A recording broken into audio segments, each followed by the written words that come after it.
किसान भाई नमस्कार। किसान भाई, आज की वीडियो में बताऊंगा करेले की खेती। करेले की खेती करके कैसे ज़्यादा से ज़्यादा लाभ उठाया जा सकता है।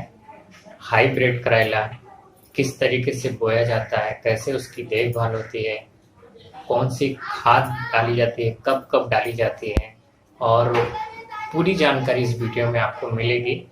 करेला एक बहुत ही लोकप्रिय सब्जी है जिसकी डिमांड मार्केट में ज़्यादा है, लोग ज़्यादा पसंद करते हैं।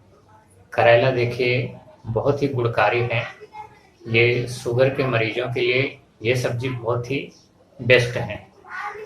तो किसान भाई बने रहिए हमारी वीडियो के साथ और अब पूरी जानकारी पा सकते हैं करेले के बारे में। तो एक छोटा सा रिक्वेस्ट है, अगर अभी तक आप हमारा चैनल सब्सक्राइब नहीं किए हो या हमारे चैनल पे नए आए हो तो नीचे सब्सक्राइब की लाल बटन दिख रही है, उसे दबा के सब्सक्राइब कर लीजिए। बिल्कुल फ्री है, कोई चार्ज नहीं है।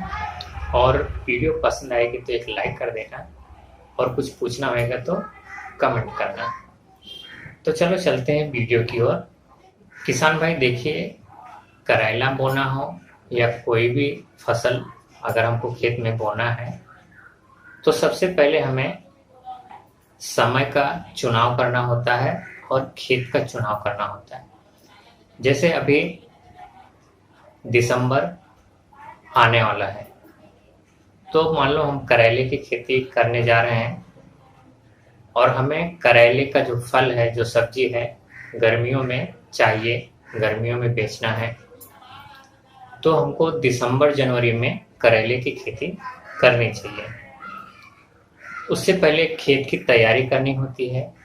कोई भी फसल आप लगाएंगे, बोएंगे तो सर्वप्रथम खेत की तैयारी करनी होती है।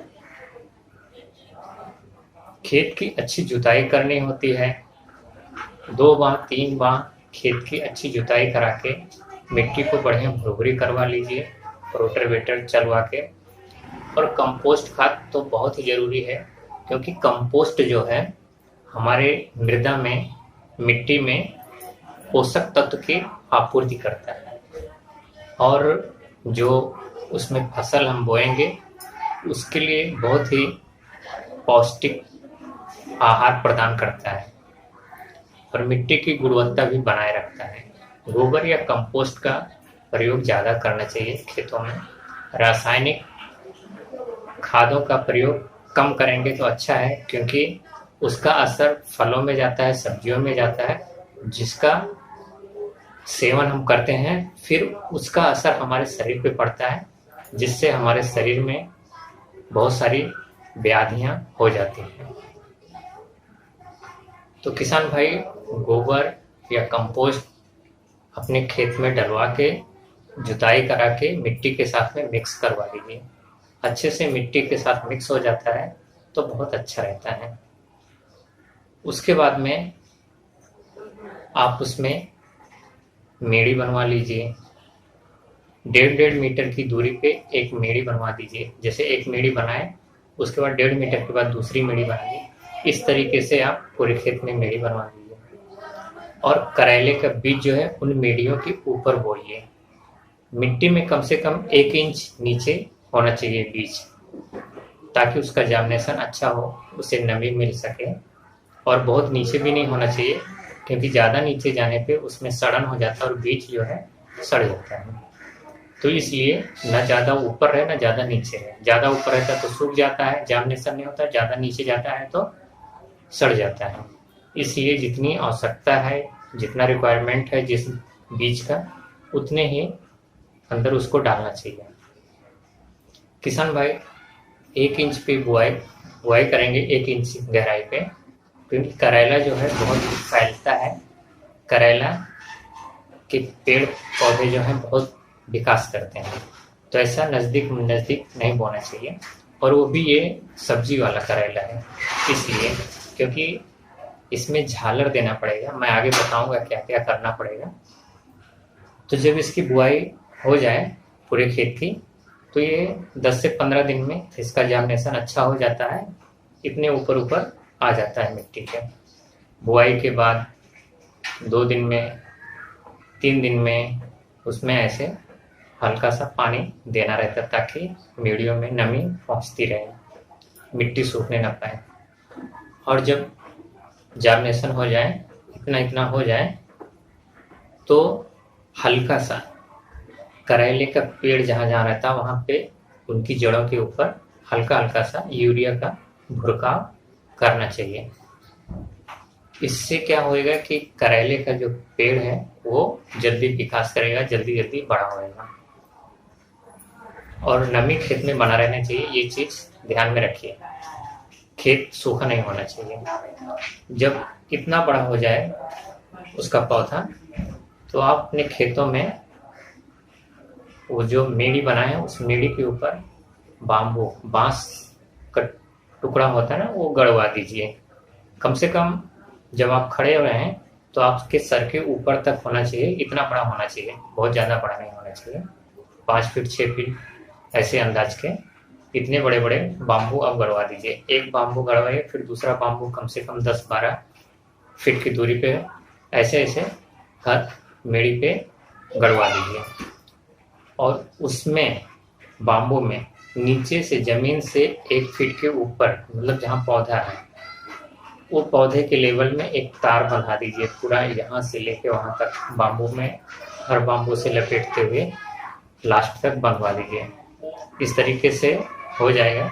फिर उसके ऊपर, उस तार के ऊपर 1 फीट के ऊपर वापस एक तार बना दीजिए। लोहे का तार मार्केट में मिलता है, आप जाएंगे तो मिल जाएगा। इस तरीके से 3 लेयर में तार बांध दीजिए, 1 2 3, ऐसे 3 लेयर में तार बांध दीजिए। उसके बाद में जो ऊपरी का हिस्सा है एक जालीनुमा छत बना दीजिए। रेडीमेड आता है जाली, लेकिन वो मत लीजिए क्योंकि वो बहुत बारीक होता है। आप प्लास्टिक का रस्सी आती है, उन रस्सियों से उस बाम्बू पे ऐसे ऐसे ऐसे ऐसे, एक बाम्बू से दूसरे बाम्बू, आड़ा और टेढ़ा 2 टाइप से बांधेंगे तो स्क्वायर कट में ऊपर बड़े कट का एक नेट बन जाएगा। पूरे खेत में ऐसा बड़े कट का एक नेट बांध दीजिए, अपने आप बना के। ऐसा रेडीमेड नहीं आता है। इस तरीके से बड़ा रहता है इसलिए क्योंकि जब ये करेले का पौधा बढ़ते बढ़ते ऊपर तक जाएगा तो उन नेट के अंदर में घुसना चाहिए आराम से, ताकि उनके पेड़ पौधे पत्तियों को कुछ नुकसान ना होने पाए, इसलिए थोड़ा बड़ा होना चाहिए। तो उस नेट पे हुए अपने आप लपेट लेगा, जिधर जिधर उसको मिलेगा उधर उधर वो लपेट लेगा, पकड़ लेगा। और जब उसमें फल लगेंगे तो उस नेट से नीचे की तरफ लटकेंगे, उसमें लटकन होएगा। देखिए, जब करेले में लटकन होता है तो उसकी लंबाई थोड़ा और ज़्यादा होती है, और लटकन होने से बहुत फायदे होते हैं। जमीन पे रहता है तो मिट्टी लगते हैं, कीड़े मकोड़े लगते हैं, और ऊपर लटकन रहता है तो जो फल है ना, लंबा, स्वस्थ और साफ सुथरा होता है।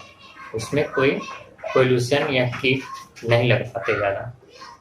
तो इस तरीके से आप नेट बांधिए, और जब जब आपका पौधा जो है करेले का बढ़ता जाता है तो अगले तार पे उसको सहेजते जाइए। ऐसे ऐसे करके आप ऊपर नेट तक पहुंचा दीजिए, और नेट पे वो फैल के फलेगा, फूलेगा, और नीचे की तरफ सारे फल लटके रहेंगे।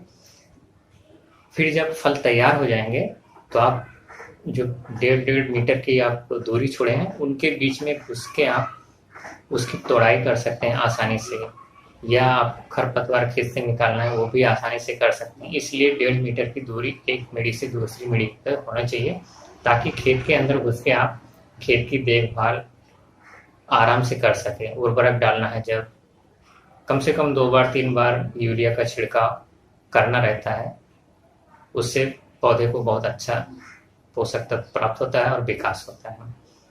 और सिंचाई करना है, कोई भी देखभाल करना है, निराई गुड़ाई, खरपतवार निकालना है, तो आप उसमें आराम से जाके कर सकते हैं। आपको कोई दिक्कत नहीं होगी और पेड़ पौधों को भी कुछ डिस्टरबेंस नहीं होएगा, वो अपनी जगह पे फलेंगे फूलेंगे। किसान भाई देखिए, करेला आप संकर प्रजाति का बो सकते हैं, या आपके मार्केट में कौन सी अच्छी प्रजाति चल रही है, कौन सी अच्छी प्रजाति के बीज आए हैं हाइब्रिड का या जो भी है, वो आप पता करके अच्छी प्रजाति का बीज लाके बोइए।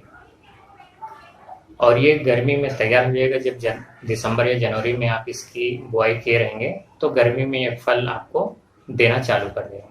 और गर्मियों में सब्जी बहुत कम होती है, तो आप इसको बहुत अच्छे दाम पे बेच सकते हैं और डिमांड भी ज़्यादा रहती है। आप फुटकर भी बेच सकते हैं और होलसेल में बेच सकते हैं।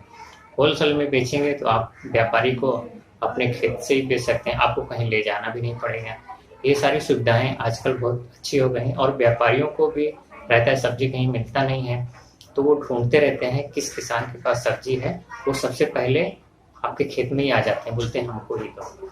ऐसा ना हो कि कोई दूसरा उठा ले जाए, इसलिए उनमें भी होड़ लगी रहती है कि कौन सी सब्जी मैं उठा लूँ। तो आपके बेचने से पहले वो आपसे पूछते रहेंगे बेच रहे हैं क्या, तो बिकने में इसकी कोई दिक्कत नहीं होती। आप कोई भी खेती कीजिए, कोई भी सब्जी या और भी कोई नकदी फसल करेंगे, आपको बेचने के लिए कोई दिक्कत आजकल है ही नहीं। व्यापारी लोग खुद कांटेक्ट करते रहते हैं, पता लगाते रहते हैं और खेत से खरीद लेते हैं। आपको तोड़ना भी नहीं पड़ेगा, तौलना भी नहीं पड़ेगा। आप बस खड़े रहिए, वो तोड़ लेंगे, तौल लेंगे, लोड कर लेंगे, आपको पैसा दे देंगे। तो किसान भाई, ये करेले के बारे में मैंने एक छोटी सी जानकारी दिया। अगर आपको पसंद आई है वीडियो तो लाइक कीजिए, और हमारे चैनल पे नए हो या अभी तक नहीं सब्सक्राइब किए हो तो नीचे सब्सक्राइब की लाल बटन दिख रही है, उसे दबा के सब्सक्राइब कर लीजिए, बेल आइकन को भी क्लिक कर लीजिए। और वीडियो पसंद आई है तो एक लाइक कर दीजिए। और कुछ पूछना है, किसी और खेती के बारे में जानकारी लेना है तो कमेंट कीजिए। अगली वीडियो में फिर मिलते हैं, तब तक के लिए जय हिंद।